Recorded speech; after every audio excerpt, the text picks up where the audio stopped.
Incredible weather again today, 10 out of 10. What more can you say? Continuing to stay warm tomorrow and Saturday, where we will hit our peak of this warmth before that real big pattern change. First, cloudy, cooler showers coming in late Sunday into Monday, and then the temperatures really begin to topple.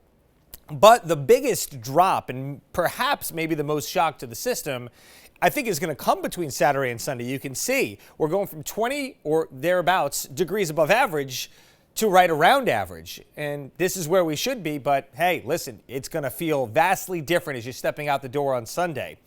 That, I kind of glad that happens. It would really be a big shock to go from there to there in a couple days' time. But at least we're going to have sort of a moment to readjust here Sunday and Monday before the real cold stuff comes in Tuesday into Wednesday. And then by the time we get to the end of next week, slowly getting back to average. The body is not meant to go through these big ups and downs like this. We could use a nice little flat line on that graphic at some point. Hopefully we'll get that heading into November. But look at this sunset. Wish the days were a little bit longer to enjoy this weather a little bit more, especially if you, are just getting out of work right now, say, or you're at work like me, but we'll have to settle for this really pretty view as we look off to that sunset, which is now before 6 p.m., as we've been talking about over the last couple of weeks, and that's going to continue to get even earlier because what is coming up in a few weeks?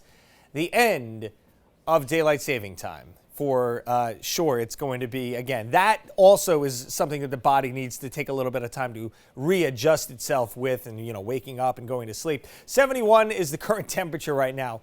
It's unreal. I mean, the sun's setting and we're in the 70s across the area.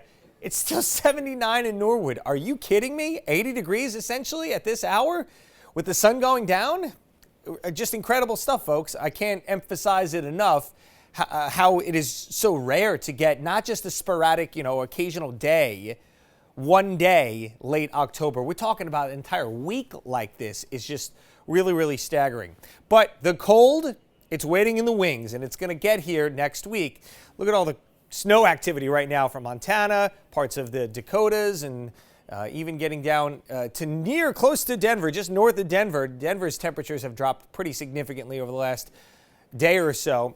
So that front is eventually going to get to us. As it does, it's going to change the temperatures first and foremost. This front comes through dry. This portion of the cold front, as you can see, just a lot of clouds, not much in the way of green as we go through the day on Sunday. That rain should arrive close to sundown, maybe a little bit before that.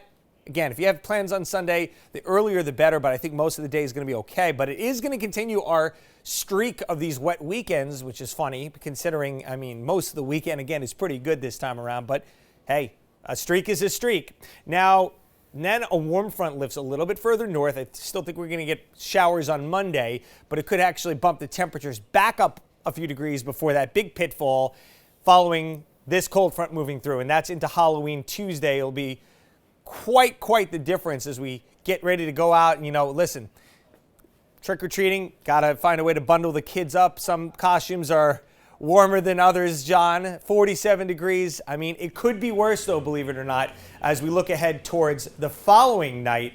Look at this. We're dropping down to 33 on Wednesday night. Really Thursday morning. But just, again, a big shock to the system, and we'll have to be talking about freezing temperatures once again after this 80-degree stuff.